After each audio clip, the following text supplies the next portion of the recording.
So Trump is so finished, it's got Trump Putin at the New York Post so scared.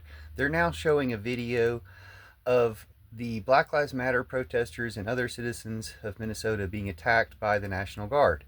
And they're showing this video to try to blame Tim Walz for the National Guard because he called in the National Guard. I've also recently seen video of Trump praising Tim Walz for doing this. So they're not going to accept their part in the responsibility or blame their team, even though they've been the ones demonizing Black Lives Matter and praising those same cops who have been attacking peaceful protesters and other residents for years.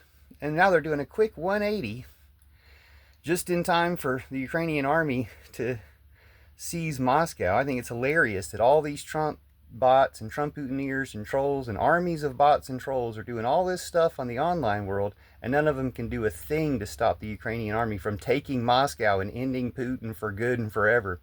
Anyway, these people are doing all this for Putin's puppet, Trump, and it's terrible. First of all, they're wrong. I mean, it's right to point out that the cops were wrong to do this, but they're wrong to try to put it in this context, to blame Tim Walz. Well, Tim Walz isn't the one shooting people. He's just the one who called him in, and it was your president, your Fuhrer, who was encouraging him to do that and trying to make it worse, and was always trying to make police brutality worse. Just like you've been demonizing the Black Lives Matter protesters, but cheering your J6 Trumpsurrectionist coup attempt members all this time, and they're not at all the same.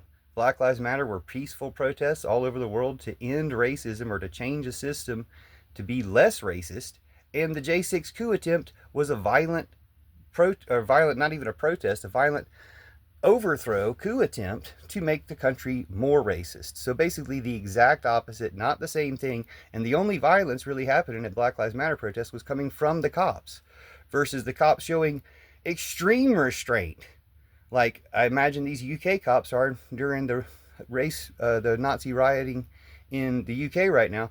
This is hurting me more than it does you. Like trying not to hurt any of their fellow white supremacist Klan members. But the problem is, that's the problem. And we need to call it out. I'm sure Tim Walz will have a good response to this, but we need to call out the New York Post and these other fascist media outlets for being